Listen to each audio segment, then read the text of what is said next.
નમસ્કાર 9 વાગ્યાની તમામ મહત્વપૂર્ણ ખબરો સાથે હું છું હેતવી। વાત કરીએ મહત્વના સમાચારોને લઈને તો વિગતો આવી રહી છે। અમદાવાદમાં એક ફ્લેટમાં આગ લાગી છે અને જેમાં એકનું મોત થયું હોવાની વિગતો સામે આવી રહી છે। દાણી લીમડામાં પટેલવાસના ફ્લેટમાં આગ લાગી હોવાની માહિતી છે। આગમાં બાળકીનું મોત થયું છે, કેટલાકને અસર પણ પહોંચી હોવાની વિગતો છે। ફાયર બ્રિગેડે આગ પર કાબુ મેળવ્યો છે, તો આગ કયા કારણોસર લાગી તે હજી જાણી શકાયું નથી। તો કેટલાક લોકોને સારવાર માટે એલજી હોસ્પિટલ ખસેડાયા છે। બિલ્ડિંગના 5મા માળે આગની જે ઘટના છે તે બનવા પામી હતી।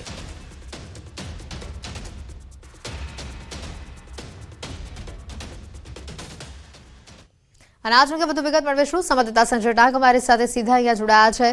સંજય, જે પ્રકારની આ ઘટના બની છે, ક્યારે આગ લાગી હતી અને હાલ શું પરિસ્થિતિ છે?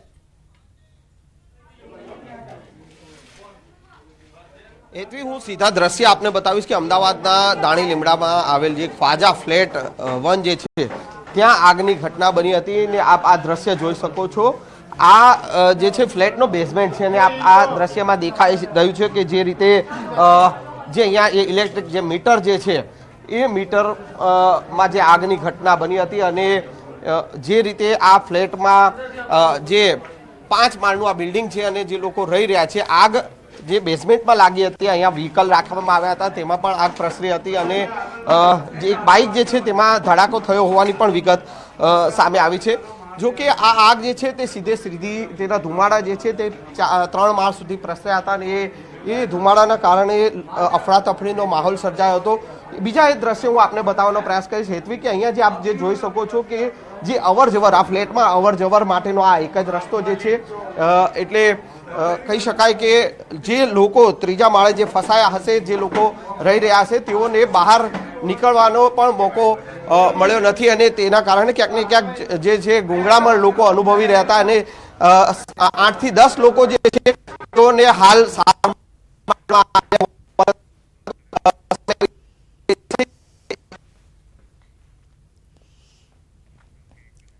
બિલકુલ, તો જે રીતની આ ઘટના બનવા પામી છે, આગમાં એક બાળકીનું મોત થયું હોવાની હાલ પ્રાથમિક વિગતો બહાર આવી છે। તો કેટલાક લોકોને આ આગના કારણે અસર પહોંચી છે, જેઓને એલજી હોસ્પિટલમાં સારવાર માટે ખસેડાયા છે।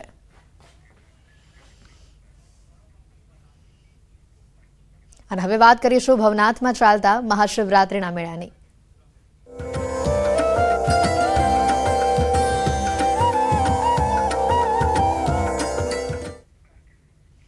આવતીકાલે મહાશિવરાત્રિનો શુભ દિવસ છે અને જીવને શિવ સાથે મેળવવાનો અવસર એટલે ભવનાથનો મેળો। ભવનાથમાં ચાલી રહેલા મહાશિવરાત્રિના મેળામાં અસંખ્ય ભાવિક ભક્તોની ભીડ ઉમટી પડી છે। આજે 3જા દિવસે પણ મોટી સંખ્યામાં ભક્તો અને સંતો મેળામાં જોડાશે। ભગવાન ભવનાથના મંદિર ઉપર ધર્મ અને સંસ્કૃતિની ધજા ચઢાવવામાં આવ્યા બાદ મહાશિવરાત્રિનો મેળો શરૂ થયો છે। આ સમયે નાગા સાધુઓએ હાથી પર સવારી કરી શંખ ધ્વનિ કરતા અનેકવિધ વાદ્યો વગાડતા મહાદેવનો જયકારો કરતા જોવા મળ્યા। મહાશિવરાત્રિના મેળામાં અસંખ્ય ભક્તોને લઈને પોલીસ બંદોબસ્ત પણ ચુસ્ત કરવામાં આવ્યો છે। મહાશિવરાત્રિના મેળામાં શંખોની ધ્વનિ સાથે નીકળેલ નાગા સાધુઓનું સરઘસ અને તેઓનું મૃગીકુંડમાં સ્નાન તથા ગિરનારની તળેટીમાં થતો શંખનાદ એક અનેરો અને આહલાદક અનુભવ ભક્તો માટે બની રહે છે। લોકવાયકા મુજબ મૃગીકુંડમાં નહાવાથી લોકોને મોક્ષ મળે છે।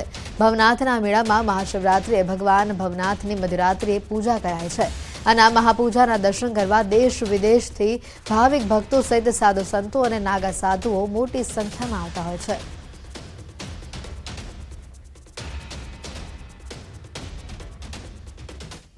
અને વધુ વિગત મેળવીશું। સંવાદદાતા વિભુ અમારી સાથે સીધા ત્યાંથી જોડાયા છે।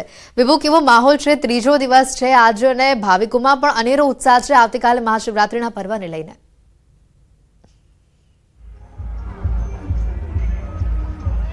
હેતવી, ગિરનારની ગોદમાં અને ભક્તો છે ભગવાન શિવમાં મગ્ન થયા છે। આપને માહોલ બતાવવા માંગીશ કે અત્યારે આપ જોઈ શકો છો કે અમે અત્યારે ગિરનારની ગોદમાં ઊભા છીએ કે જ્યાં ભવનાથ મેળાનો આજે 3જો દિવસ છે અને લાખોની સંખ્યામાં ભક્તો છે તે અહીં દર્શન કરવા માટે આવે છે। દૂર દૂરથી દર્શન કરવા આવેલા લોકો આપની સાથે છે। બેન, આપ ક્યાંથી આવ્યા છો? અમદાવાદથી આવ્યા છીએ બેન। દર વર્ષે આવો છો કાજે? દર વર્ષે આવીએ છીએ બેન। કેવું લાગી રહ્યું? બહુ સરસ છે, બહુ સરસ લાગે, આનંદ આવે અને સરસ ભગવાન છે એવી અનુભૂતિ થાય છે। હા, દાદા, પોરબંદરથી ભાઈ ગુમલી હરિયા બાપાની જગામાં 22 વર્ષ ત્યાં મજીરાનું માણીઘર ગેલજીભાઈ ભાઈ રાણા કંડોળાના ગેલજીભાઈ મજીરાના માણીઘર હરિયા બાપાની જગામાં હરિયા બાપા ગુમલી વાળાની જગામાં સેવા આપું. બાપા ક્યાંથી આવ્યા છો? અમરેલી જિલ્લો અમારો રાજુલા. દર વર્ષે આવો છો? આ વર્ષે વર્ષે બાપા સીતારામનું મંડળ છે અમારું. તો મહાશિવરાત્રિના મેળામાં લોકો છે તે મોટી સંખ્યામાં આવતા હોય છે, પરંતુ આપને બતાવવા માંગીશ કે જે નાગા સાધુઓ છે કે જે અહીં ધૂણી ધખાવે છે, ભગવાન શિવજીની આરાધના કરે છે, જે મહારાજ છે કે રુદ્રાક્ષવાળા મહારાજ છે કે જે ઉત્તરાખંડથી અહીં આવ્યા છે, ભક્તોને દર્શન આપે છે, ધૂણી ધખાવી રહ્યા છે અને ભગવાન શિવજીની આરાધના કરી રહ્યા છે. બાબા આપ કહાં से आए हो? बेटा उत्तराखंड से आए हुए हैं. पहली बार आए हो? हाँ, इधर पहली बार आए हुए हैं. गिरनार की गोद में कैसा महसूस हो रहा है? गिरनार की गोद में आनंद आ रहे हैं. गुरु महाराज की कृपा है. किस तरह से साधना करते हो? साधना क्या बेटा, आपके सामने प्रत्यक्ष में है साधना. इसमें कोई छिपाने वाली बात तो है नहीं. ये भी एक भजन ही है. कम 21 किलो वजन तो है ही आपके सामने. तो 21 કિલો વજન છે એટલે કે આ રુદ્રાક્ષ છે. કેટલા રુદ્રાક્ષ, कितने रुद्राक्ष है? ये 1,08,000 है. 1,08,000 આ રુદ્રાક્ષ છે. 21 કિલોનો વજન છે અને ઉત્તરાખંડથી આવ્યા છે. તેઓ ભગવાન શિવજીની આરાધના કરી રહ્યા છે, ભગવાન શિવમાં મગ્ન બની રહ્યા છે.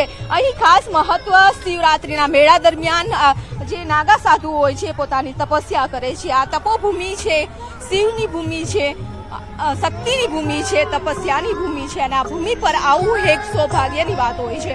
અહીં આપ જોઈ શકો છો કે જે નાગા સાધુઓ છે સાધના કરી રહ્યા છે અને ભક્તો તેમના દર્શન કરવા આવી રહ્યા છે. સાથે જે ભવનાથ મંદિર છે કે જ્યાં 24 કલાક આ મંદિર ખુલ્લું રહે છે. રાત દિવસ આવતા ભક્તોને ભગવાન દર્શન આપે છે.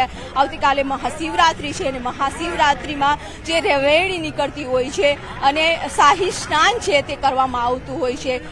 સ્નાન કર્યા બાદ કહેવાય છે કે જે તપસ્યા હોય છે તેની ફળીભૂત થાય છે. આપ આખો માહોલ છે તે જોઈ શકો છો કે 20 લાખથી વધારે જે ભક્તો અહીં દર્શન કરવા માટે આવવાના છે. રાત દિવસ ભક્તોનું ભીડ પણ અહીં જોવા મળી રહી છે. પ્રશાસન દ્વારા વ્યવસ્થા કરવામાં આવી છે કે ભક્તો છે તે મંદિર સુધી પહોંચી શકે, જે નાગા સાધુઓ છે તેમના દર્શન કરી શકે, આશીર્વાદ લઈ શકે. બિલકુલ વિભુ, આભાર માહિતી બદલ. તો અત્યારે આ દ્રશ્યો આપને જૂનાગઢથી સીધા બતાવ્યા. ભવનાથના મેળાનો આજે ત્રીજો દિવસ અને ભક્તોમાં અનેરો ઉત્સાહ જોવા મળી રહ્યો છે.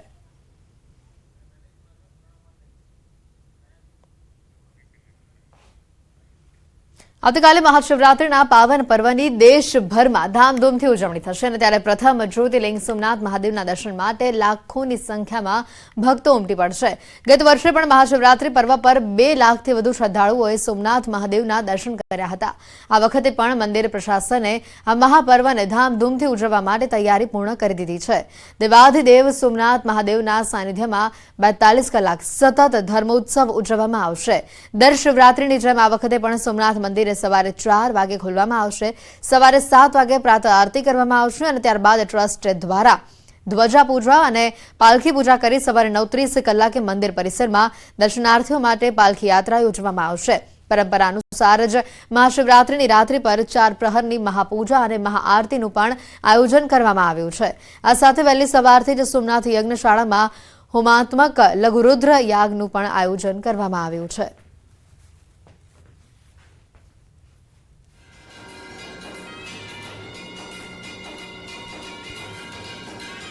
શ્રદ્ધાળુઓ માટે મંદિરમાં શાંતિથી દર્શન કરી શકે એ માટેની તમામ વ્યવસ્થાઓ કરવામાં આવી છે. ખાસ કરીને વ્યવસ્થિત ક્યુમાં દર્શન માટે આવી શકે, લોકોને એમની જે જરૂરિયાત છે, પીવાનું પાણી છે, ગોલ્ફ કાર્ટ છે જે સિનિયર સિટીઝન માટે, આવી પણ બધી તમામ વ્યવસ્થાઓ સોમનાથ ટ્રસ્ટ દ્વારા કરવામાં આવી છે. મહાશિવરાત્રિ પર્વે સૌ પ્રથમવાર સોમનાથના ઇતિહાસને ઉજાગર કરતી નૃત્ય નાટિકા લગભગ 100થી વધારે કલાકારો દ્વારા સોમનાથમાં કરવામાં આવનાર છે. મહાશિવરાત્રિના દિવસે સાંજે 6:30 વાગે આ નૃત્ય નાટિકા કરવામાં આવશે. હિંમતનગરના રાયગઢ ગામે આવેલા વૈજનાથ મંદિરમાં શિવરાત્રીને લઈને તૈયારીઓ આરંભાઈ છે. વૈજનાથ મંદિર ખાતે શિવરાત્રી, શ્રાવણ માસ અને દિવાળીમાં વિશેષ આયોજન કરાય છે. ભગવાન શિવનો વિશેષ શણગાર કરવામાં આવે છે. ગામના યુવાનો અને વૈજનાથ યુવક મંડળ દ્વારા આ વખતે એક સાથે 12 જ્યોતિર્લિંગ બની રહ્યા છે અને બાબા બર્ફાનીની પ્રતિકૃતિ તૈયાર કરાઈ રહી છે. હિમાલયની જેમ ગુફાઓ બનાવવામાં આવી છે. 700 ફૂટ કાપડની મંદિરની હિમાલય જેવો માહોલ ઉભો કરી રહ્યા છે. 200 કિલોથી વધુ બરફ પણ અહીંયા લગાડવામાં આવશે.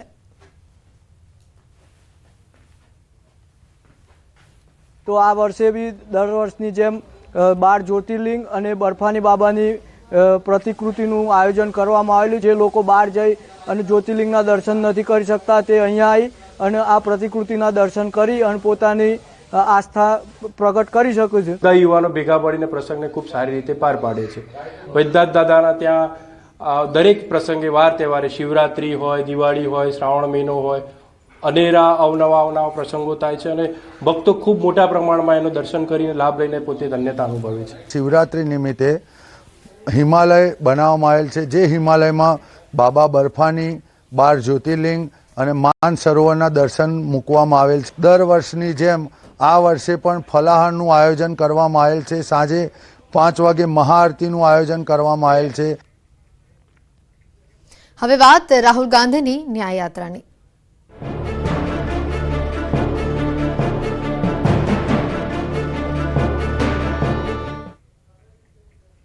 લોકસભા ચૂંટણીના મહાસંગ્રામની વચ્ચે આજથી ભારત જોડો ન્યાયયાત્રા ગુજરાતમાં રાહુલ ગાંધીની અધ્યક્ષતામાં ચાલી રહી છે. ન્યાયયાત્રા 4 દિવસમાં ગુજરાતના 7 જેટલા જિલ્લાનો પ્રવાસ કરશે.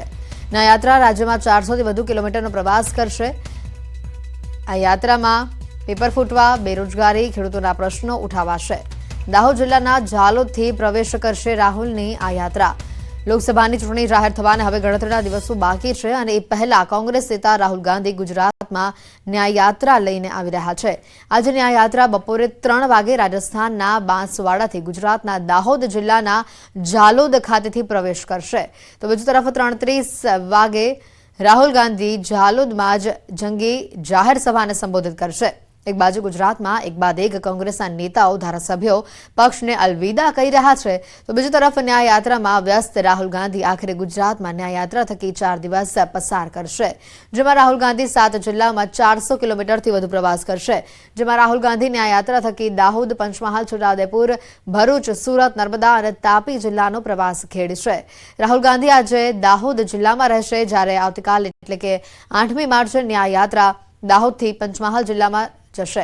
પાવાગઢવાડીમાં કાલિકાના દર્શન કરી ન્યાયયાત્રા ફરશે, જ્યારે 9મીએ કોંગ્રેસની ન્યાયયાત્રા છોટાઉદેપુર, નર્મદા અને ભરૂચ જિલ્લાનો પ્રવાસ કરશે. 10મી માર્ચ એટલે કે ગુજરાતમાં ન્યાયયાત્રાનો છેલ્લો દિવસ સુરત અને તાપી જિલ્લામાં તે પસાર થશે. આ દરમિયાન કુલ 6 જંગી જાહેર સભાને રાહુલ ગાંધી સંબોધિત કરવાના છે. રાહુલ ગાંધી ગુજરાતના જે 7 જિલ્લામાં ન્યાયયાત્રા કરી રહ્યા છે ત્યાં મોટા પ્રમાણમાં આદિવાસી મતદારો છે. એટલે કહી શકાય કે ન્યાયયાત્રાના માધ્યમથી ગુજરાતમાં આદિવાસી વોટ બેંકને સાધવાનો પ્રયાસ કોંગ્રેસ નેતા રાહુલ ગાંધી કરી રહ્યા છે.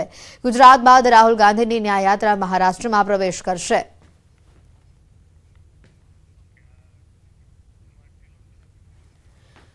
રાહુલની યાત્રા કઈ વિધાનસભામાંથી પસાર થવાની છે આપણે જણાવી દઈએ. 16 વિધાનસભામાંથી પસાર થશે. દાહોદ, ઝાલોદ, લીમખેડા, મોરવા હડફ, ગરબાડા, હાલોલ, સંખેડા, છોટાઉદેપુર, રાજપીપળા, ડેડિયાપાડા, ભરૂચ, સુરત, માંગરોળ, માંડવી, બારડોલી અને વ્યારા આ તમામ વિસ્તારોમાંથી આ ન્યાયયાત્રા પસાર થવાની છે. તો રાહુલની યાત્રા કઈ લોકસભામાંથી પસાર થશે? 7 જેટલી લોકસભા બેઠકમાંથી રાહુલની આ ન્યાયયાત્રા જે છે તે પસાર થવાની છે, જેમાં દાહોદ, છોટાઉદેપુર, પંચમહાલ, નર્મદા, ભરૂચ, બારડોલી અને સુરતનો સમાવેશ થાય છે.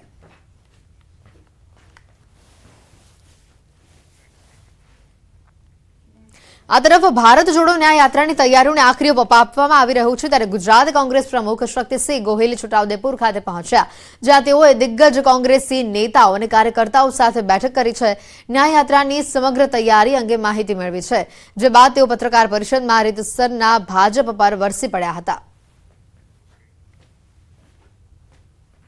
ભાજપમાં ડર પેસી ગયેલો છે કે રાહુલ ગાંધીજી આવે છે, અમે તો જે ગેરંટીઓ આપી હતી એમાં સંપૂર્ણ ફેલ રહ્યા છીએ.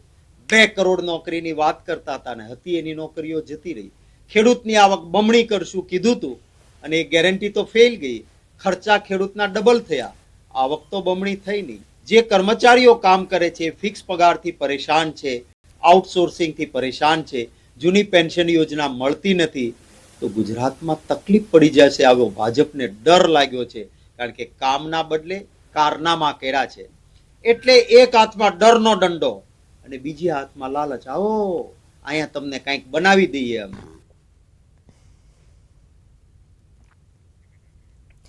રાહુલ ગાંધીની ભારત જોડો ન્યાય યાત્રા આજથી ગુજરાતમાં પ્રવેશ કરવા જઈ રહી છે, ત્યારે દાહોદથી શરૂ થતી ન્યાય યાત્રા 8મી માર્ચે ગોધરામાં પણ પ્રવેશ કરવાની છે અને જેની પૂર્વ તૈયારીઓ, સમીક્ષા અને નિરીક્ષણ માટે અમદાવાદના જમાલપુર ખાડે ધારાસભ્ય ઇમરાન ખેડાવાલા અને પૂર્વ ધારાસભ્ય ગ્યાસુદ્દીન શેખ સહિત ઉપસ્થિત રહ્યા હતા.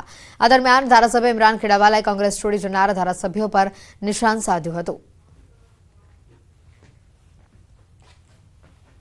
જે લોકોને કોંગ્રેસ પાર્ટીએ ઘણી બધું આપ્યું છે, એમની વિચારવાની એમની કેપેસિટી કરતાં વધારે આપેલું છે, એ લોકો આજે જઈ રહ્યા છે. પરંતુ આજે કોંગ્રેસ પક્ષનો સામાન્ય કાર્યકર છે, આજે કોંગ્રેસ સાથે જોડાયેલો છે. આજે ભલે અમારી સંખ્યા વિધાનસભાના અંદર ઓછી હોય, પરંતુ કોંગ્રેસની વિચારધારા સાથે જોડાયેલો જે અમારા 14-15 ધારાસભ્ય છે, એ કોંગ્રેસની વિચારધારા સાથે જોડાયેલા છે. કે જેને જવું હોય એ જાય, જેના દરવાજા, જેના માટે જે લોકોએ નક્કી કરી રાખ્યું છે કે અમારે ભારતીય જનતા પાર્ટીનો ખેસ ધારણ કરવો છે, એ લોકો ગયા છે. પરંતુ અમને વિશ્વાસ છે કે જે લોકો બચેલા છે એ હંમેશા કોંગ્રેસ પાર્ટીના સાથે રહેશે અને વિશ્વાસઘાત પ્રજા જોડે કે એમના મતદારો જોડે ક્યારેય નહીં કરે.